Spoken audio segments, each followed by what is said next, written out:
Este programa é livre para todos os públicos. Em nome do Pai, do Filho e do Espírito Santo. Amém. Amém. A passagem, como disse, está em Marcos, capítulo 9, a partir do versículo 42. E quem provocar escândalo a um só destes pequenos que creem em mim, melhor seria que lhe amarrassem uma grande pedra de moinho ao pescoço e o lançassem no mar. Se tua mão te leva à queda, corta. É melhor entrares na vida tendo só uma das mãos do que tendo as duas, ires para o inferno, para o fogo que nunca se apaga. Se teu pé te leva à queda, corta-o. É melhor entrar na vida tendo só um dos pés do que tendo os dois ser lançado ao inferno. Se teu olho te leva à queda, arranca-o. É melhor entrar no reino de Deus tendo um só olho do que tendo os dois ir para o inferno, onde o verme deles não morre e o fogo nunca se apaga. Todos serão salgados pelo fogo. O sal é uma coisa boa, mas se o sal perder o sabor, como devolver-lhe o sabor? Tende sal em vós mesmos e vivei em paz uns com os outros. Muito bem, essa passagem bíblica aqui em São Marcos, esse ensinamento de Jesus, algumas pessoas têm um pouquinho de confusão com isso aqui, né? Porque falam assim, meu Deus do céu, então eu vou precisar cortar meu braço, eu vou precisar cortar minha perna, arrancar meu olho. Infelizmente, já aconteceu isso por aí. Tem um povo que não sabe ler a Bíblia, e é o que a gente chama de fundamentalista, né? Não entende que aqui são usados alguns recursos literários, né? É o que a gente chama de sentido figurado. Ou seja, nós temos que extrair daqui a mensagem de Deus, entender o que esse texto quer nos dizer. Mas uma coisa aqui fica clara para nós, logo no início do texto, que nós não podemos causar escândalo. Esse texto é sobre isso, é sobre causar escândalo. Nós não podemos causar escândalo aos outros. E como é que se causa escândalo ao outro? Se causa escândalo ao outro através do pecado. É isso que quer dizer o texto quando fala assim, olha, se tua mão te leva, algumas traduções dizem a queda, né? Outras dizem, se tua mão te leva ao pecado, corta. Então o que causa escândalo? O pecado. Nós precisamos fugir do pecado. E o que significa a minha mão causar o pecado? Se minha mão me leva ao pecado, é melhor cortar a minha mão. O que são as mãos, gente? O que representa as mãos? Com a mão eu pego essa caneca, com a mão eu faço um joinha para você. A mão representa as nossas ações, o que nós fazemos. O que nós fazemos está indo para que lado a coisa? Está indo para o lado do pecado? Porque se está indo para o lado do pecado, está causando escândalo a alguém. E o texto é claro. O texto diz que se eu não parar com essas más ações, eu vou para o quinto dos infernos. Agora falou. Né? E é isso que o texto está dizendo para nós. Ó. Você quer ir para o inferno, meu filho? Não. Então, cuidado para não causar escândalo através dos seus pecados. Não peque. É melhor você cortar a sua mão, ou seja, parar com essas más ações e entrar no céu com uma mão só, do que com as duas e ir para o inferno. Tem um santo que diz assim, é melhor a gente ir tropeçando, quase caindo, mas indo em direção ao Senhor, do que ir firme e forte no lado contrário dele, andando distante dele. É isso que esse texto está nos ensinando. E agora nós estamos num tempo propício para meditar sobre isso, porque nós estamos na quaresma. A quaresma é um tempo que nos pede conversão. Eu gosto sempre de explicar isso, o que é conversão. A gente que dirige, quem tem carteira de motorista aí sabe, né? Quando a gente faz aquelas aulas de trânsito, né? Para ler o trânsito, as aulas de legislação, que a gente tem que sentar lá na sala de aula e aprender a legislação. A gente aprende a ler o trânsito, as placas de trânsito. E tem uma placa lá que diz que a gente tem que virar à direita ou virar à esquerda. Tecnicamente, essa placa se chama Conversão à direita ou conversão à esquerda. Ou seja, o que é conversão? Mudança de caminho. Eu vou sair do caminho que eu estou e vou entrar naquele que é o caminho, que é o Cristo. Jesus diz no Evangelho de São João: eu sou o caminho, a verdade e a vida. E nós estamos nesse tempo de Quaresma, que é um tempo propício para isso. Quando a gente fala aqui, ler um texto sobre o inferno, nós não estamos querendo que você se converta por medo do inferno, não é isso. Claro, nós queremos a conversão por amor a Cristo. Mas ao mesmo tempo, é Jesus aqui nesse texto que nos alerta. O inferno existe. E nós como família, nós somos família Canção Nova. Nós precisamos alertar os nossos. Ou com os seus na sua família você fica cheio de dedos. Eu não. Eu com os meus irmãos, com a minha mãe, meu pai, enquanto estava aqui conosco, está no céu já, a gente não tem muitas meias palavras, a gente é mais direto, porque a gente quer o bem da nossa família, não é assim? Por isso que a gente precisa alertar. Quais são as suas ações que têm te levado para o inferno? Quais as ações que têm escandalizado aos outros? Você pode até falar assim: ô Denis, mas tem coisa que eu faço que é pecado, mas eu faço mal só a mim. Eu não causo escândalo para ninguém. Isso é o que você acha. A Igreja Católica nos ensina que todo mal pessoal é pecado, tá? Todo mal que a gente comete. Todo mal pessoal gera um mal social. Ou seja, tudo que eu faço, mesmo que eu ache assim, eu estou fazendo mal só a mim, isso vai causar mal a alguém. Isso é causar escândalo. Sabia? Vou dar um exemplo. Eu tenho um colega que estudou comigo e ele começou a usar droga, muito novo. Aí depois nós terminamos a nossa fase escolar, mas continuamos amigos. E ele, eu não sabia, começou a usar cada vez mais drogas. Ele começou a usar uma droga pesadíssima. E a mãe dele nos ligava, a mim e mais outros 2 colegas, para ajudá-los, a família, com ele, que ele estava com surtos por conta da droga. Gente, é um negócio muito difícil, muito difícil. Mas ele me dizia, quando a gente estudava junto, eu falava: fulano, não usa isso. A gente tentava conversar com ele: isso não te faz bem. Ele falava assim para mim: mas eu estou fazendo mal só a mim. Gente, mas se você visse a mãe desse sujeito, que mãe triste, sofrida. Quantas mães passam por isso, né? Paula falou aqui do nosso acampamento das mães que oram pelos filhos. Que lindo movimento esse. Porque aquilo destrói a família. Mas ele não percebia isso. Ele achava que estava fazendo mal só a ele. Não existe isso, minha gente.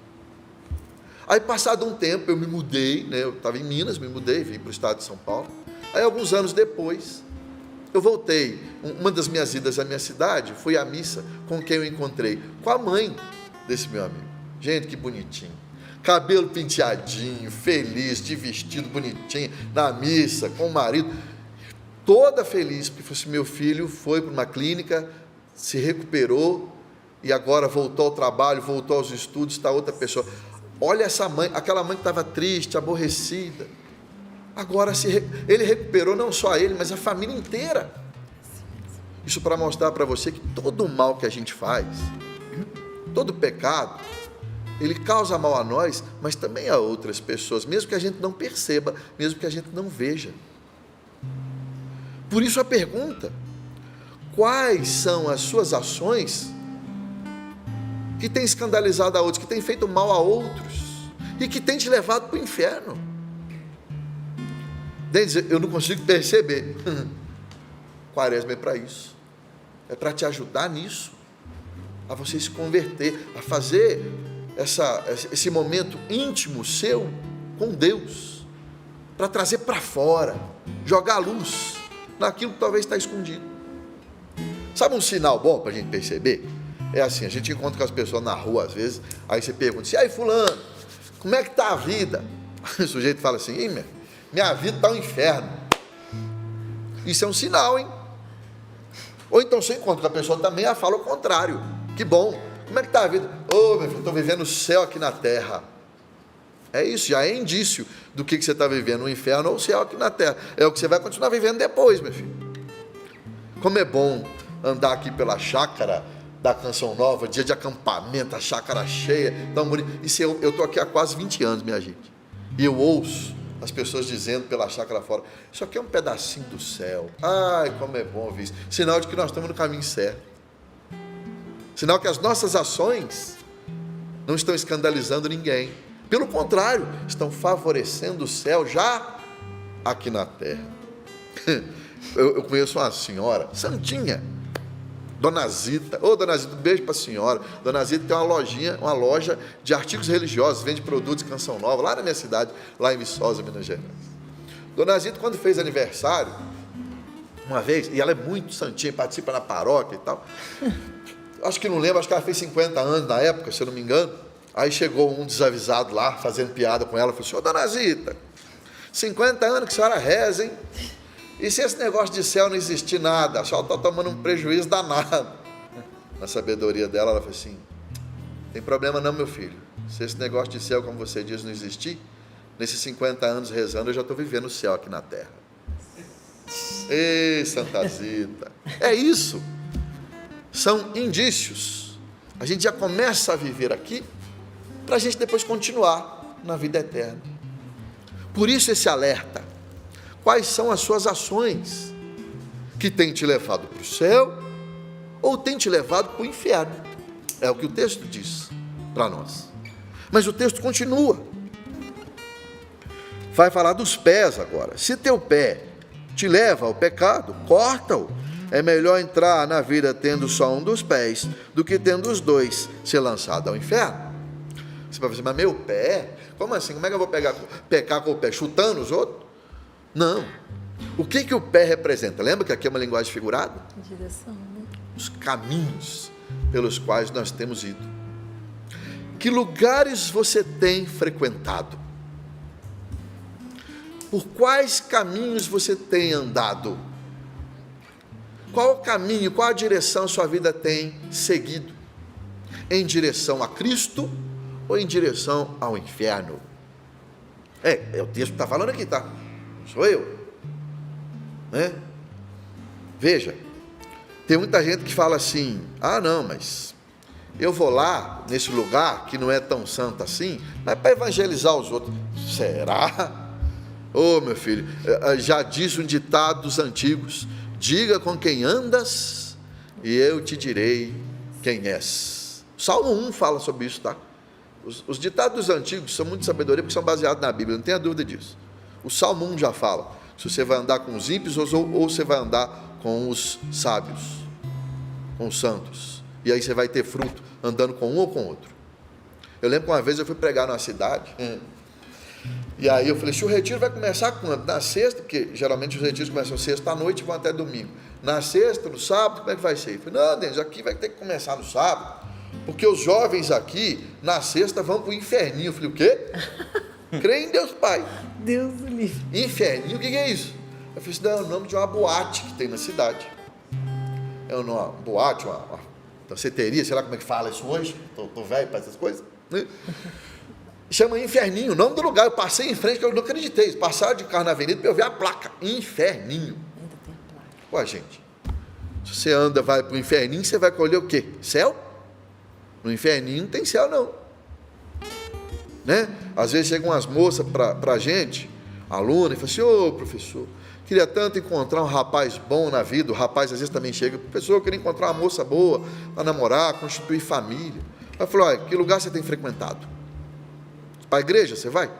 Lá tem gente, deve ter gente melhor do que quer a mesma coisa que você, do que lá no inferninho, né? No inferninho você vai encontrar capetinha.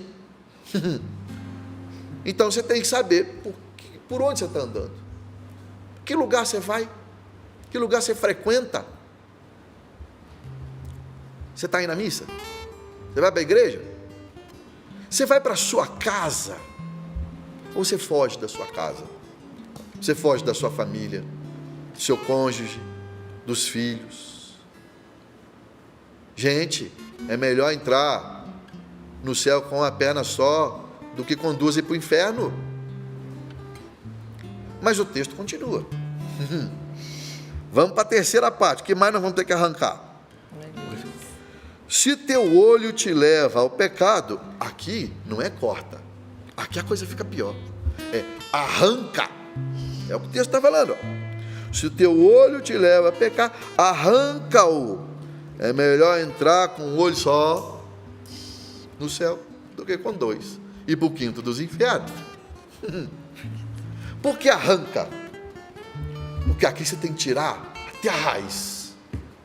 Você vai tirar, limpar uma horta, por exemplo, né? Você vai tirar aquelas ervinhas lá que estão daninhas, que estão atrapalhando a sua plantação. Você tem que arrancar. Não adianta cortar. Se você corta, a raiz fica lá. Não é assim? Então você tem que tirar até a raiz. Por quê? Porque os olhos aqui representam aquilo que estão dentro do coração. É aquilo que você deseja. É aquilo que você quer, que você almeja, que você sonha. Quais os desejos do seu coração? O que realmente você quer, que você deseja e que talvez esteja te levando no caminho do inferno e não no caminho do céu? Repito, não estou aqui querendo exaltar o inferno. Eu estou querendo fazer o que a palavra de Deus faz conosco, te dar esse alerta. Às vezes a gente precisa de uma sacudida, e a quaresma é para isso, para nos sacudir. Olharmos para nós e vermos quais são as minhas ações que estão me separando de Deus, quais são os caminhos pelos quais eu tenho andado e, sobretudo, que eu tenho que arrancar, quais os sentimentos, os desejos que eu tenho no meu coração, mas que estão me levando para o quinto dos infernos. É isso. Esta é a urgência dessa palavra. Nós fazemos essa meditação sincera, esta meditação profunda, e não deixarmos para amanhã, não deixarmos para depois, porque depois pode ser tarde demais.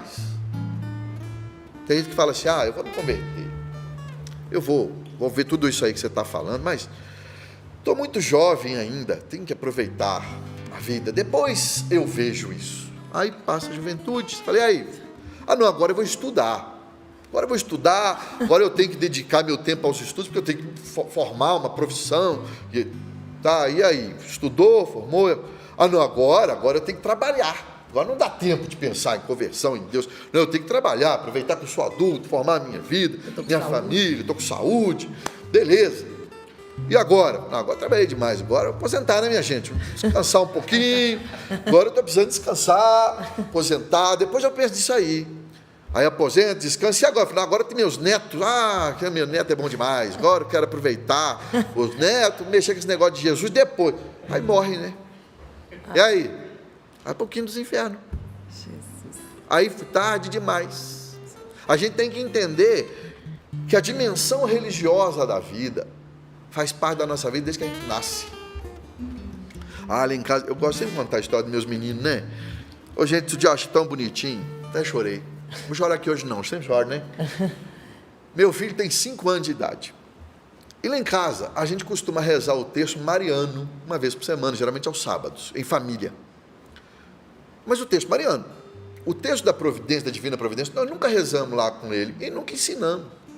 Não é que um dia desse, minha esposa colocou ele para dormir, e aí a gente começou a ouvir uma vozinha lá no quarto dele. Chegamos lá na porta, sem ele ver, ele estava com um texto na mão, que fica um texto pendurado na cabeceira da cama dele, rezando sozinho o texto da divina providência. Ele aprendeu, sabe onde? Na escola, no Instituto Canção Nova, que você inclusive ajuda com a sua doação. Olha que maravilha. Eu fiquei extasiado como pai, por meu filho aprender, não só lá em casa, mas também na escola, que a vida religiosa faz parte da nossa vida, que Deus faz parte naturalmente da nossa vida, que a oração faz parte naturalmente da nossa vida. Graças a Deus. Então, repito, você não pode deixar para amanhã, ficar esperando morrer. Tem um santo que é São Expedito, já ouviu falar nele? É o santo das causas urgentes. Isso, a nossa conversão, ela é urgente. E por que Santo Expedito é o santo das causas urgentes? Porque um belo dia, ele decidiu se converter. Conta essa história que um belo dia, ele decidiu se converter. E aí apareceu um corvo A imagem dele, inclusive, ele pisando num corvo. Apareceu um corvo que fazia um barulho assim, cras, cras, cras. Isso quer dizer, amanhã, amanhã, amanhã. Ou seja, deixa a sua conversão para amanhã, para depois que você ficar adulto, para depois que você trabalhar, para depois que você aposentar. Deixa para amanhã.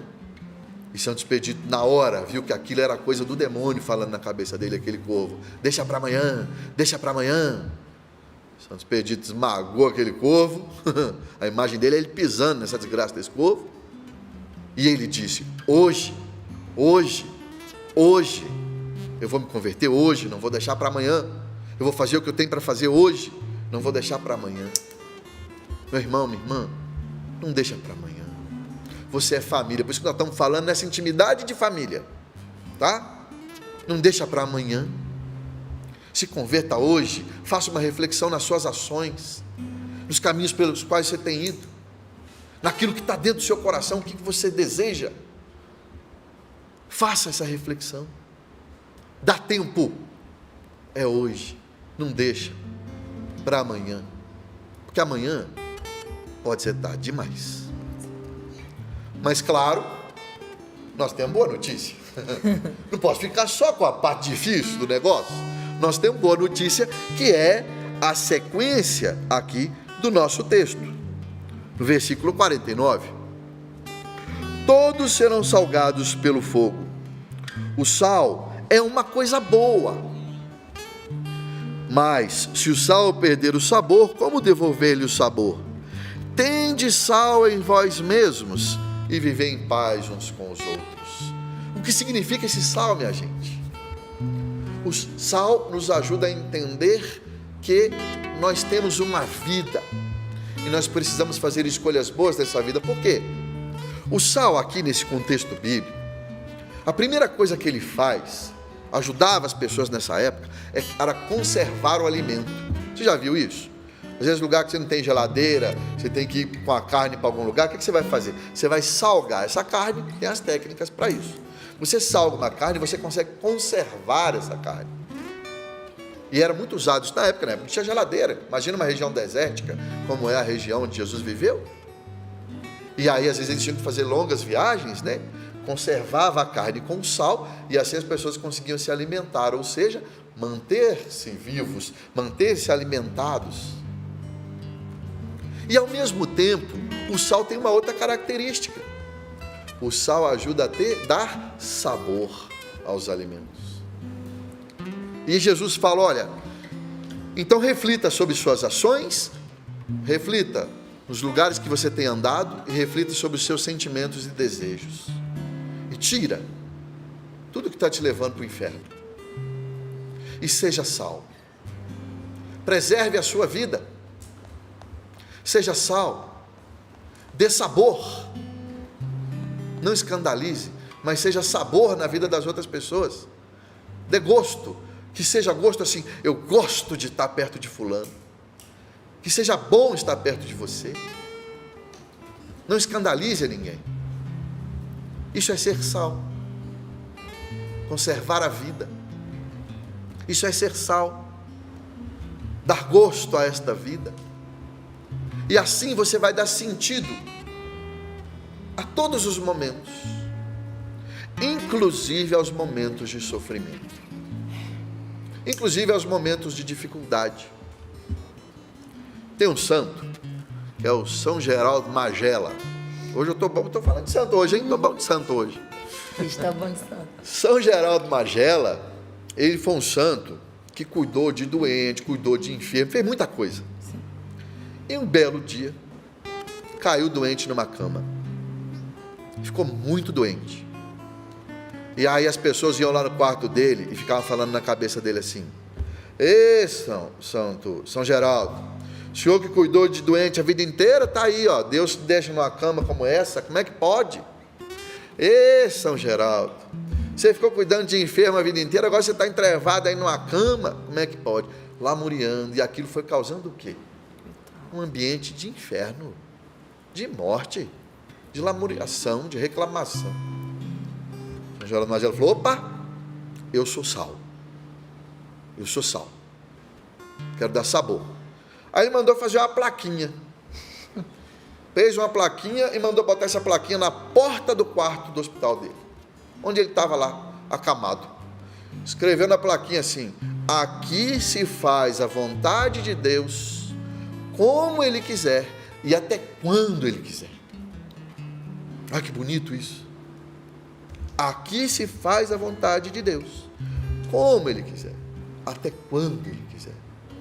Porque São Geraldo tinha essa certeza no coração: eu sou sal. É Deus quem cuida da minha vida. Eu sou sal e quero, mesmo no sofrimento, dar sabor à vida das pessoas. Não quero aqui reclamação, murmuração, revolta, porque isso diz respeito às minhas ações, que podem me levar para o inferno. Isso diz respeito aos meus sentimentos que estão dentro do meu coração. O que está dentro do meu coração é coisa boa. Por isso ele manda colocar aquela plaquinha. Olha que bonito isso, minha gente. Nós podemos fazer assim. Nós devemos fazer assim. Repito, é quaresma. Quaresma são os 40 dias, que representam os 40 dias que o povo passou no deserto, de luta, de autoconhecimento, de conhecimento de Deus chamar a atenção do povo, para poder alcançar algo maravilhoso lá na frente, que era a terra prometida. Mas mais ainda, a quaresma representa os 40 dias, principalmente os 40 dias de Jesus, tentado no deserto. Período de dificuldade. Ficar 40 dias no deserto, com fome, com sede, sendo tentado pelo demônio. Um período de dificuldade, mas em busca de algo muito maior lá na frente, a ressurreição, a vida nova que Jesus nos dá.